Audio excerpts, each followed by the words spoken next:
আচ্ছা, আমি আপনাদেরকে আজকে বলতে চলেছি যে কাস্টমারের কেকটা পছন্দ হয়েছে কি না সেটা যদি রিভিউ না দেয় আমি কী করে বুঝি? সত্যি এটা বোঝা তো খুবই মুশকিলের ব্যাপার, কিন্তু বোঝা যায় যখন তারা আবার রিপিট আমার কাছ থেকে কেক নেয়। আর মানে বলতে নেই টাচউড যে আমার কাছ থেকে একবার যে কেক নিয়েছে সে দ্বিতীয়বার আর অন্য কোথাও যায়নি, সে সবসময় আমার কাছ থেকেই কেক নেয়।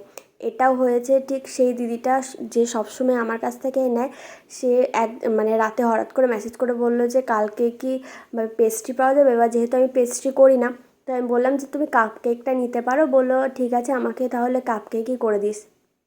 তো সে আমাকে আর একটা কথা, অনেকজনেই মানে কাপ কেক নিলে মানে অনেক ধরনের একসঙ্গে ফ্লেভারটা চান, কিন্তু সেটা দেওয়া না কোনোভাবেই পসিবল না, মানে যে কোনো একটা ফ্লেভারেরই নিতে হবে। তো ডিজাইন ভাবতে ভাবতে এত সুন্দর একটা ডিজাইন আমার মাথায় চলে এসছে। তো আপনারা দেখে বলুন যে এই কাপকেকগুলো আপনাদের কাছে কেমন লেগেছে, আর এই যে দিদিটার রিভিউটাও রইলো এটার সঙ্গে।